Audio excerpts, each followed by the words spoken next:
بسم اللہ الرحمن الرحیم۔ السلام علیکم دوستو، ایک مرتبہ اورنگزیب عالمگیر کا ایک شہزادہ باپ سے ناراض ہو کر ایک راجہ کے پاس چلا گیا۔ وہ راجہ کے ہمراہ اپنے والد کے قتل اور تخت پر قبضہ کرنے کی سازش کرنے لگا۔ اورنگزیب کو پتہ چلا تو اس نے چند سپاہیوں کو ساتھ لیا اور سیر و سیاحت کی غرض سے راجہ کی ریاست کی طرف نکل پڑا۔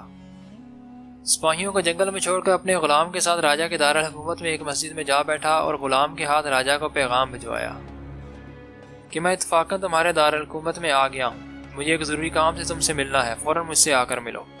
جب راجہ کو معلوم ہوا کہ اورنگزیب بنفس نفسی خود اس کے دارالحکومت میں موجود ہے تو اس کے ہاتھوں کے طوطے اڑ گئے، فوراً اپنے ارکان سلطنت کے ساتھ مسجد کی طرف روانہ ہوا۔ جب اس کی نظر بادشاہ کے چہرے پر پڑی تو خوف سے کانپتے ہوئے مسجد میں داخل ہوا، ادب کے ساتھ سلام کیا اور اپنے تمام اراکین سمیت کھڑا ہو کر بادشاہ کے حکم کا انتظار کرنے لگا۔ بادشاہ نے اسے اپنے قریب بیٹھنے کا حکم دیا۔ گرمی کا موسم تھا اور اورنگزیب کو پسینہ آیا ہوا تھا۔ اس نے راجہ کو حکم دیا کہ وہ اس کی قمیض کا اوپر والا بٹن کھول دے۔ راجہ کے ہاتھ خوف کے مارے کانپ رہے تھے۔ اس نے بڑی کوشش کی مگر اپنے کانپتے ہاتھوں کے ساتھ بٹن نہیں کھول سکا۔ یہ دیکھ کر اورنگزیب نے اسے اپنا خنجر دیا کہ اس کے ساتھ بٹن کو کاٹ ڈالو۔ اب معاملہ پہلے سے زیادہ نازک تھا، تیز خنجر سے بادشاہ کی گردن بھی کاٹ سکتی تھی۔